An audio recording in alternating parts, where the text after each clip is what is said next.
एक गाय घास चरने के लिए एक जंगल में चली गई। शाम ढलने के करीब थी। उसने देखा कि एक बाघ उसकी तरफ दबे पांव बढ़ रहा है। वह डर के मारे इधर उधर भागने लगी। वह बाघ भी उसके पीछे दौड़ने लगा। दौड़ते हुए गाय को सामने एक तालाब दिखाई दिया। घबराई हुई गाय उस तालाब के अंदर घुस गई। वह बाघ भी उसका पीछा करते हुए तालाब के अंदर घुस गया। तब उन्होंने देखा कि वह तालाब बहुत गहरा नहीं था, उसमें पानी कम था और वह कीचड़ से भरा हुआ था। उन दोनों के बीच की दूरी काफ़ी कम थी, लेकिन अब वह कुछ नहीं कर पा रहे थे। वह गाय उस कीचड़ के अंदर धीरे धीरे धंसने लगी।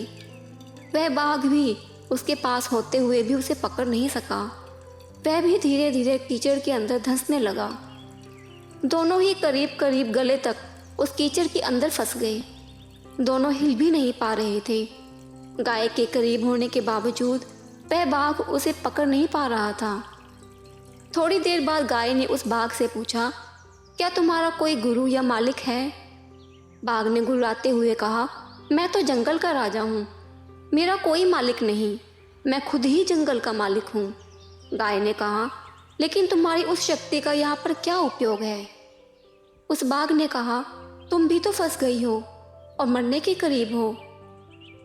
तुम्हारी भी तो हालत मेरे जैसी ही है।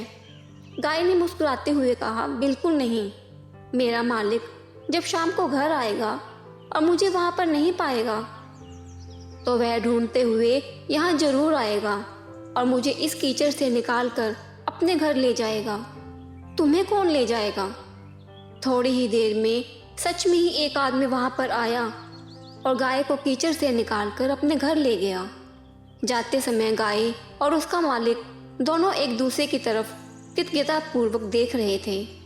वे चाहते हुए भी उस बाघ को कीचड़ से नहीं निकाल सकते थे, क्योंकि उनकी जान के लिए वह खतरा था। गाय जो कि समर्पित हृदय का प्रतीक है, बाघ जो कि अहंकारी मन है और मालिक ईश्वर का प्रतीक है। कीचड़ यह संसार है और यह संघर्ष अस्तित्व की लड़ाई है।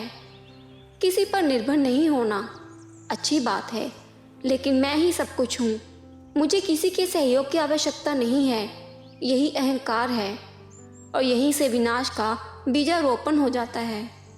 ईश्वर से बड़ा इस दुनिया में सच्चा हितैषी कोई नहीं होता, क्योंकि वही अनेक रूपों में हमारी रक्षा करता है।